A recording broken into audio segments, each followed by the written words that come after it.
Today we'll start standard 12 NCERT based chapter number 7 and alternating current.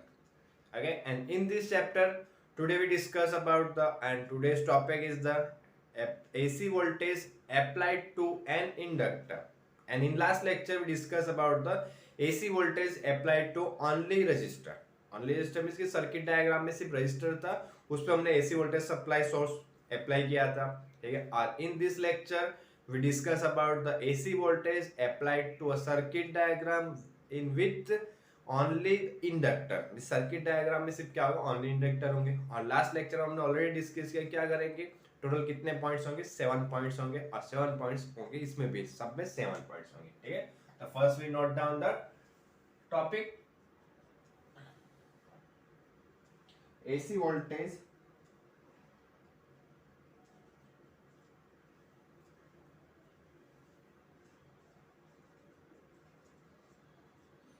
applied to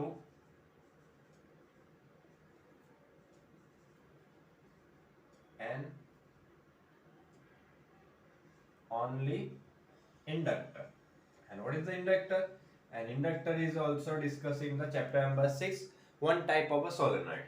Okay, inductance means की जो self inductance था, mutual inductance था, उस चीज का यहाँ पे यूज करना है. ठीक है. इंडक्टेंस मीन्स क्या होगा, one type of a solenoid. Okay.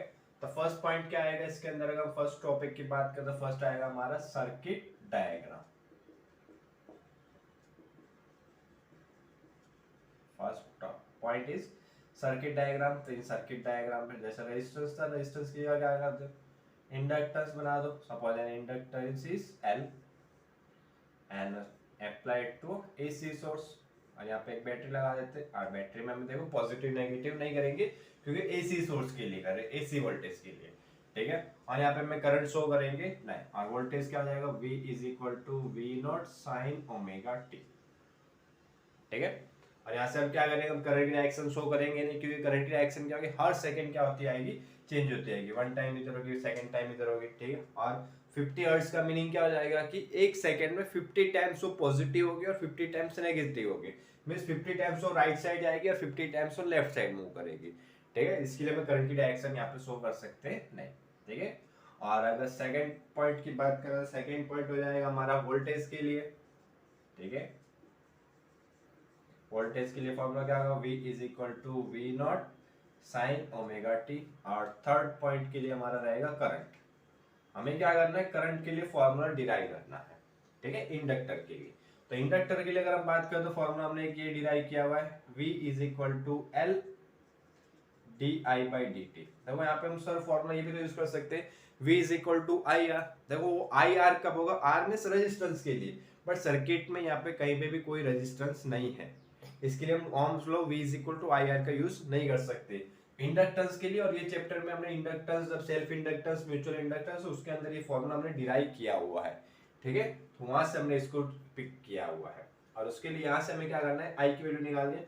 और I की वैल्यू के लिए अगर हम देखें तो V की वैल्यू हमें ऑलरेडी नोन है. क्या होगा, V is equal to V0 sine omega T. ठीक है. तो हमें फॉर्मूला जाएगा V is equal to V0 sine omega T is equal to L di by dt. अब देखो L मल्टीप्लाई में है, इक्वल के अपोजिट साइड आएगा तो डिवाइड, और dt डिवाइड में इक्वल के अपोजिट साइड आएगा तो मल्टीप्लाई. तो di के लिए यहाँ पे देखो हमें फॉर्मूला मिलेगा. So di is equal to V0 upon L sine omega t and dt when goes opposite side it is multiply. Okay. और देखो यहाँ पे V0 क्या है, कांस्टेंट है. V0 मींस रियल में क्या होता है, V0 means maximum voltage and L means inductance, और दोनों कांस्टेंट है. तो यहाँ पे सिर्फ चेंज क्या होगा, ओमेगा टी में चेंजेस हो रहा है. ठीक है. अब टोटल करंट अगर हमें फाइंड करना तो क्या करना पड़ेगा, बोथ साइड क्या कर दो, इंटीग्रेशन कर दो, इंटीग्रेशन ऑफ डी आई. और इंटीग्रेशन ऑफ डी आई में फॉर्मूला क्या होगा, V0 upon L sine omega T into D T. ठीक है. V0 अपॉन L क्या है, कांस्टेंट है, तो उसको लिख लेंगे बार. और अब यहाँ पे देखो इंटीग्रेशन में क्या बचेगा, साइन थीटा. थीटा बोल लो, ओमेगा टी बोल लो. ठीक है. तो यहाँ पे एक चीज याद रखना, साइन ओमेगा टी का डिफरेंशिएशन इंटीग्रेशन होगा माइनस कॉस ओमेगा टी. ठीक है. फिजिक्स मैथ्स वालों के लिए तो इजी है, उन्होंने ऑलरेडी पता होगा, बट बायोलॉजी वाले थोड़ा सा याद रखें। साइन ओमेगा टी का, साइन थीटा का इंटीग्रेशन होता है माइनस कॉस थीटा, ठीक है। तो इसके लिए यहाँ पे अगर हम देखें तो फॉर्मूला आएगा वी नॉट अपॉन एल, ठीक है, और यहाँ पे हो जाएगा माइनस कॉस ओमेगा टी, ठीक है। ये तो हो गया, चलो किसके लिए, साइन के लिए हुआ, ठीक है। और अब देखो दूसरी एक चीज होगी, यहाँ पे किसके रिस्पेक्ट में कर रहे हो, टी के रिस्पेक्ट में कर रहे हो, तो टी के रिस्पेक्ट में करो तो टी है, टी के साथ में यहाँ पे अगर देख रहे हो तो क्या है, ओमेगा है, ठीक है। तो वहां पे हम अगर देखें तो क्या करते हैं कि पावर उस मल्टीप्लाई इंटीग्रेशन में पावर में +1 होगा और डिवाइड में होगा, ठीक है। तो यहाँ पे किससे डिवाइड करना है, ओमेगा से। तब अगर हम आई के लिए फाइनली अगर फॉर्मूला देखें तो फाइनली हमारा फॉर्मूला जाएगा minus V naught cos omega t upon omega L, ठीक है। अब देखो हम क्या करते हैं, नेक्स्ट पॉइंट हमारा एक आता है फेज डिफरेंस, इसके बाद नेक्स्ट पॉइंट रहेगा फेज डिफरेंस। और फेज डिफरेंस में हमें क्या करना रहता है, आई और वी को हम कंपेयर करेंगे, ठीक है। और आई और वी को अगर हमें यहाँ पे कंपेयर करना है तो कंपैरिजन में दोनों पे क्या होना चाहिए, सेम चीज होनी चाहिए। साइन और कोस को हम कंपैरिजन नहीं कर सकते, कंपेयर नहीं कर सकते। इसके लिए कॉस को आपस में क्या करना पड़ेगा, साइन में कन्वर्ट करना पड़ेगा, और कॉस को अगर हमें साइन में कन्वर्ट करना हो, ठीक है, तो उसके लिए फॉर्मूला होता है cos theta is equal to sine 90 minus theta, ठीक है। देखो यहाँ पे एक चीज लिखा हूँ, ये याद रखना, cos theta is equal to, ये चीज देखो, ये नहीं कि अब नहीं आई है, ठीक है, ये चीज हम पढ़ चुके हैं 9th स्टैंडर्ड में, 9th 10th स्टैंडर्ड में ट्रिग्नोमेट्री चैप्टर आता है, उसके अंदर ऑलरेडी डिस्कस किया, ठीक है। नहीं हो तो एक बार बुक पिक कर लो किसी से या फिर गूगल पे सर्च कर लो, मिल जाएगा। cos theta is equal to sine 90 minus theta. So cos omega t के लिए अगर हमें लिखना हो तो थीटा की जगह थीटा है, तो क्या आ जाएगा साइन, और 90 को हम क्या लिख सकते हैं, 90 भी रहने दो तो कोई नहीं, 90 माइनस ओमेगा टी, ठीक है। तो वही वैल्यू यहाँ पे पुट कर सकते हो, तो यहाँ पे फाइनली फॉर्मूला आएगा V omega upon omega L, तो ये हो जाएगा साइन 90 माइनस ओमेगा टी, ठीक है। और V naught upon omega L को हम क्या करते हैं, कांस्टेंट मान लेते हैं, और कांस्टेंट की जगह यहाँ पे वैल्यू लिख लेते हैं आई नॉट, ठीक है। और इस माइनस को अगर हम अंदर लेके आएंगे तो क्या आ जाएगा, I naught is equal to sine omega T minus 90, ठीक है। देखो करंट के लिए फॉर्मूला मिल गया, ये हो जाएगा करंट हमारा जब इंडक्टेंस होगा, सिर्फ ओनली इंडक्टर होगा, ठीक है। और यहाँ से हम नेक्स्ट पॉइंट स्टार्ट करेंगे। नेक्स्ट हमारा पॉइंट रहेगा फेज डिफरेंस, ठीक है। फेज डिफरेंस मतलब क्या करना है, कंपेयर करना है किसको, आई और वी को। आई और वी को अगर हम कंपेयर करें, देखो तो वी की जगह I, I V naught, I naught sine omega t, sine omega T minus 90। तो यहाँ पे अगर हम डिफरेंस देखें तो डिफरेंस में क्या आ रहा है, आई साइन की वैल्यू 90 पीछे है, ठीक है। तो यहाँ से हम क्या कर सकते हैं, एक चीज लिख सकते हैं, क्या लिखेंगे, अब फोर्थ पॉइंट में अगर हम लिखे फेज डिफरेंस में अगर हमें लिखना है तो क्या डिफरेंस कितना होगा, दोनों के बीच में डिफरेंस की अगर हम बात करें तो कितना है, 90 है, ठीक है। और 90 में इसकी करंट ज्यादा होगी, वोल्टेज ज्यादा होगा, माइनस 90 में सीधी सी बात है करंट क्या होगा, कम होगा, ठीक है। तो इसके लिए अगर इसको फेज डिफरेंस के फॉर्म में लिखना हो तो यहाँ पे हम लिख सकते हैं आई लेगिंग, लेगिंग का मतलब क्या होगा, कम, ठीक है, lagging V by pi by या 90 बाई फेज 90 डिग्री, ठीक है। देखो इस सेंटेंस का क्या मीनिंग होता है, आपस एक बार रिपीट कर देता हूँ। आई लेगिंग, लेगिंग मीन्स क्या है, पीछे, ठीक है। I lagging V by phase 90 means की आई वी के कंपेयर में कितना पीछे है, फेज 90। फेज मीन्स क्या होता है, एंगल, और साइन के साथ में जो भी वैल्यू होती है उसको क्या लिखते हैं, हम एंगल लिखते हैं। तो साइन में यहाँ पे ओमेगा टी और यहाँ पे साइन के साथ में ओमेगा टी माइनस 90 है, तो दोनों में अगर कंपेयर करें तो ये क्या होगी, वैल्यू कम होगी, कितनी कम होगी, 90 कम होगी, ठीक है। और इसी को अगर और तरीके से एक लिखना हो तो और तरीके से हम और एक लिख सकते हैं, वी लीड या V leading I by phase 90, या फिर ये भी बोल सकते हो कि वोल्टेज क्या होगा, आई के कंपेयर में लीड कर रहा होगा, कितना लीड कर रहा होगा, बाई फेज 90 डिग्री, ठीक है। तो ये हुआ हमारे पॉइंट 4, पॉइंट नंबर 1 2 3 और ये जाएगा 4। और नेक्स्ट हमारा पॉइंट आएगा point number 5, opposition to current, ठीक है। तो फर्स्ट इसका एक बार स्क्रीनशॉट ले लो और इसको नोट डाउन कर लेना।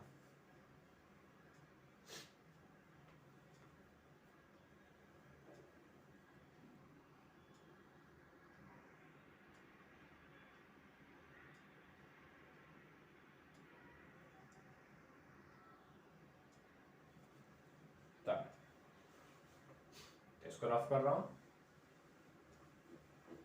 देखो अब क्या रहेगा हमारा ऑपोजिशन टू करंट, और नेक्स्ट रहेगा phase diagram and wave diagram.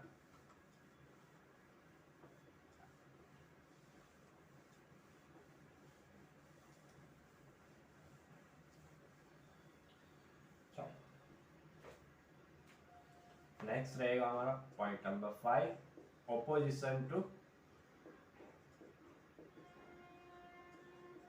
Current. ठीक है, अब इसमें अगर हम देखें तो क्या आ जाएगा, आई की वी के लिए फॉर्मूला था v is equal to V naught sine omega T, और आई के लिए formula I naught sine omega T minus 90। ठीक है, अब ऑपोजिशन का मींस क्या होता है, जैसे वहां पे हम रेजिस्टेंस की अगर हम बात करें तो रेजिस्टेंस क्या होता है हमारा ऑपोजिशन टू करंट या अपोजिट करंट। ठीक है, तो उसके लिए हम फॉर्मूला निकालते हैं ऐसे, v is equal to I R, so r is equal to what v upon I. ठीक है, मेथड यूज रखना है, बाकी फॉर्मूला हम उसमें से नहीं निकालेंगे।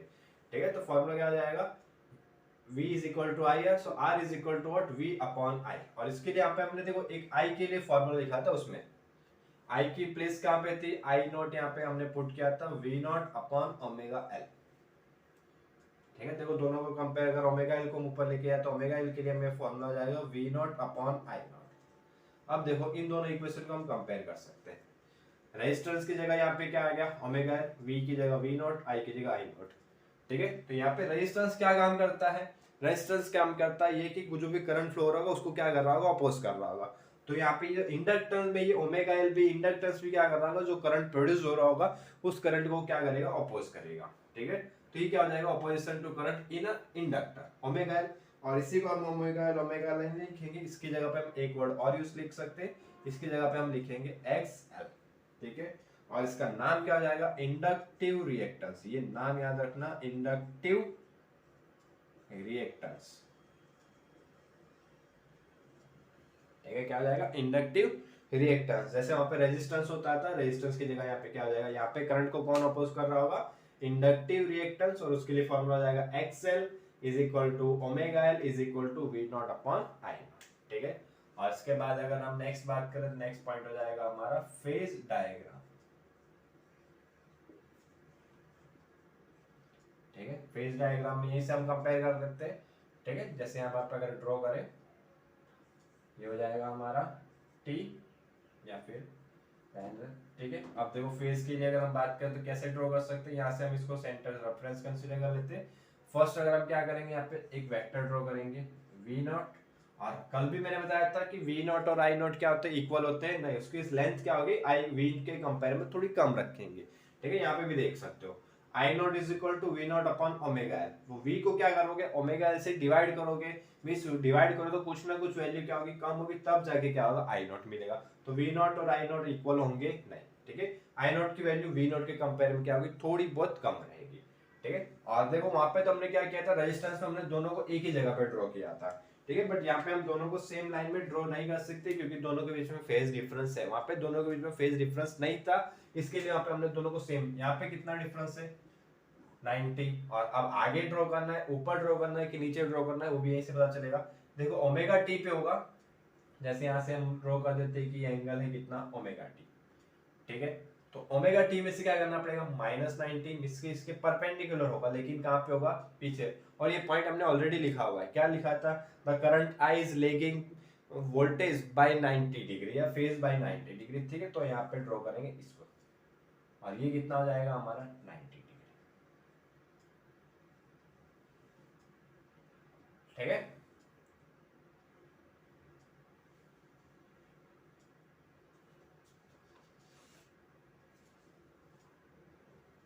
हो गया ये। ठीक है, और ये किसकी वैल्यू जाएगी, आई नॉट की। तो फेज डिफरेंस हो गया दोनों के बीच में, ओमेगा टी -90। ठीक है, और इसी के बाद अगर लास्ट हम बात करें तो लास्ट हमारा पॉइंट नंबर 7 होगा वेव डायग्राम। ठीक है, तो वेव डायग्राम में क्या करेंगे, डायग्राम ड्रॉ कर देंगे। यहाँ पे हम ले लेते हैं ओमेगा टी या फिर टी भी ले सकते हो। ठीक है, और ये हो जाएगा वी और आई के। ठीक है, अब देखो, अब इसमें ये चीज नहीं है कि दोनों सेम टाइम पे 0 होंगे, दोनों सेम टाइम पे 90 होंगे। ठीक है, यहाँ पे अगर हम देखो जैसे वैल्यू अगर हम कंसीडर करें omega T is equal to 0 consider, omega T is equal to अगर हम 0 कंसीडर करेंगे तो ओमेगा टी इक्वल टू 0, तो साइन 0 इज इक्वल साइन 0 और v क्या आ जाएगा वहां पे 0, लेकिन वहां पे i 0 होगा नहीं, ओमेगा टी 0 तो -90, तो साइन -90 मिलेगा। ठीक है, और अगर हम साइन बात करें कि साइन ओमेगा टी की वैल्यू अगर हम कंसीडर करें 90, ओमेगा टी की वैल्यू अगर हम कंसीडर करेंगे 90, तो sine 90 1 and v naught into 1 हो जाएगा v नॉट। ठीक है, देखिए यहाँ पे देखो मैं लिख देता हूँ, v ओमेगा टी की वैल्यू अगर हम सपोज कंसीडर करें 90, तो v is equal to v naught sine 90 and sine 90 is equal to 1 and 1 into v naught means की वोल्टेज क्या मिल रहा है v नॉट, तो v नॉट मींस क्या आता है मैक्सिमम मिल रहा है। ठीक है, लेकिन I की अगर हम बात करें तो I के लिए फॉर्मूला क्या आ जाएगा, I naught sine omega T minus 90। ठीक है, omega T is equal to 90 minus 90 and 90 minus 90 0, sine 0 what 0 and 0 into I naught 0, तो I क्या आ जाएगा 0। मींस की जब वोल्टेज मैक्सिमम होगा तब हमारा करंट क्या होगा 0 होगा, ये चीज याद रखना है। ठीक है, बस इतना सा है, और वोल्टेज अगर 0 होगा तो करंट मैक्सिमम। ठीक है, दोनों क्या होंगे, अलग अलग चीज होगी। ठीक है,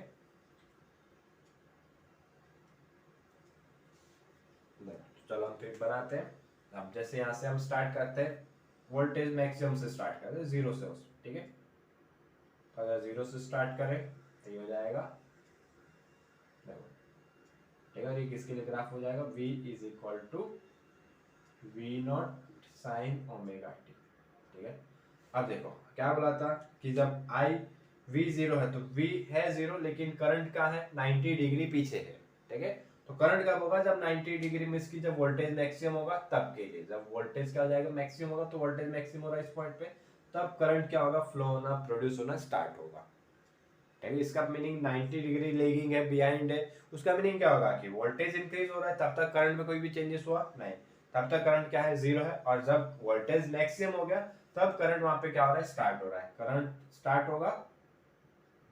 ठीक है, और जब वोल्टेज 0 होगा तो करंट क्या होगा यहाँ पे मैक्सिमम होगा। ठीक है, और जब वापस वोल्टेज मैक्सिमम हो रहा होगा तो करंट क्या हो जाएगा वहां पे 0 हो जाएगा। ये पॉइंट पे देखो, ये पॉइंट पे क्या हो जाएगा, I इज इक्वल टू 0, इस पॉइंट पे भी क्या हो जाएगा, I इज इक्वल टू 0, इस पॉइंट पे I इज इक्वल टू क्या हो जाएगा I नॉट। ठीक है, और इस तरह से चलेगा, ऐसे ड्रॉ कर सकते हो। ठीक है, और ये क्या आ जाएगा वेव डायग्राम। और देखो यहाँ पे एक चीज और बताई थी कि इसकी लेंथ क्या रखनी है, इसकी हाइट क्या रखनी है, कम रखनी है, क्योंकि I की वैल्यू हमेशा V के कंपेयर में क्या होगी, कम होगी, इसके लिए। ठीक है, तो इसका भी एक बार स्क्रीनशॉट ले लो और आराम से फिर नोट डाउन कर लेना, या वीडियो को पॉज करके भी नोट डाउन कर सकते हो।